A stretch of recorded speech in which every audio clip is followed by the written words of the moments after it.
ମାନସ ରଞ୍ଜନ ସାମଲ, ପୂର୍ବତନ ଅଧ୍ୟକ୍ଷ ପଟାମୁଣ୍ଡି ପଞ୍ଚାୟତ ସମିତି।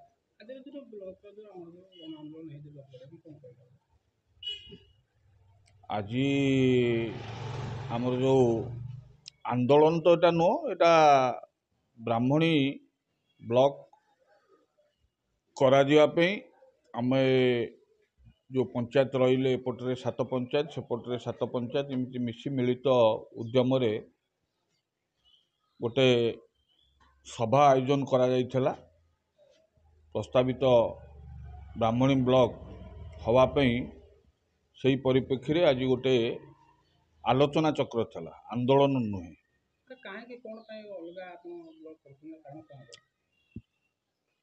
ବ୍ଲକ ଆମେ କରୁନୁ, ବ୍ଲକ ବର୍ତ୍ତମାନ କେନ୍ଦ୍ର ସରକାରଙ୍କର ନିଷ୍ପତ୍ତି, ପଞ୍ଚାୟତ ବ୍ଲକ विधानसभा लोकसभा सब पुनर्गठन हम। तेणु आमर मुरबी मैंने 92 मसीह सरकार पाखे दाबी कर आसुले जे आमर ये जो अंचल भौगोलिक परिस्थिति दृष्टि आमर एपटे भूया अंचल गोटे ब्लॉकर आवश्यकता थिला। तेणुक आमर मुरबी मैंने 92 मसीह सरकार पाखे दाबी कर आसुचंती।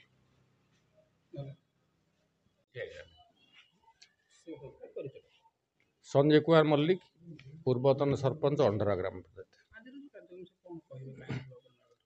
ब्लॉक प्रशासन जिते पाखक लोकों पाखक आसो से लोकंर बहुत सुविधा। आमर अध्यक्ष कहते जे आमर 92 मसीह पूर्वर आमर मुरबी मैंने से उद्यम कर आसी किंतु जेहेतु ब्लॉक पुनर्गठन बर्तमान हबार संभावना सृष्टि होती, तेणुक आमर येटा ब्राह्मणी उपकूलवर्ती अंचल आम चाहूँ यहाँ धोया अंचल जेहेतु बेसिकाली बेस कर धोया अंचल को, तेणुक आम चाहूँ पाखर प्रशासन रहा आमको विभिन्न प्रकार सुविधा हम। दीपक कुमार नायक, पंचायत सिंहवा।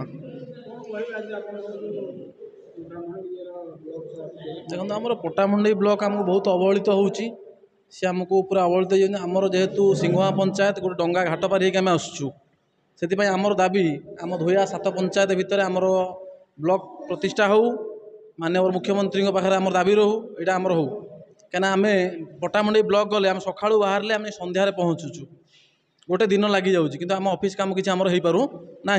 से सरकार पाखे आमर प्रार्थना जे कि आम 7 पंचायतर ये ब्लॉक हो मझी स्थल। धन्यवाद।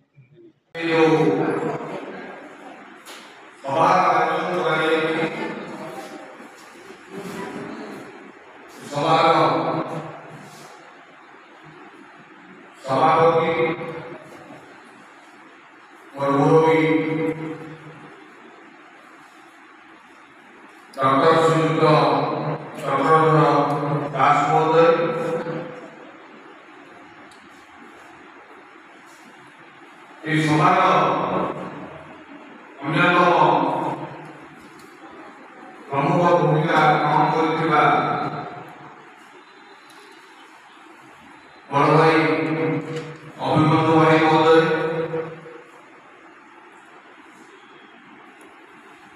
अन्यतम जो सभा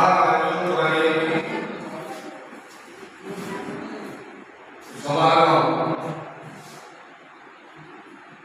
सभापति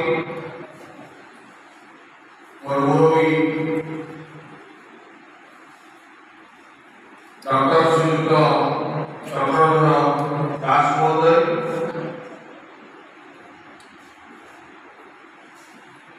इस सभार अन्यतम प्रमुख भूमिका ग्रहण कर बड़ भाई अभिमन्यु भाई महोदय,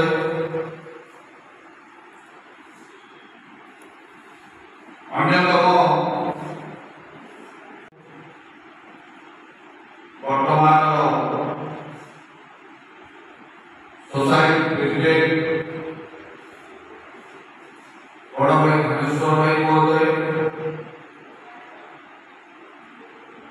अन्यतम अतिथि मोर पूज्य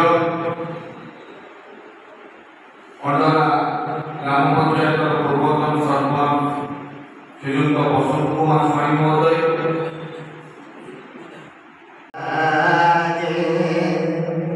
No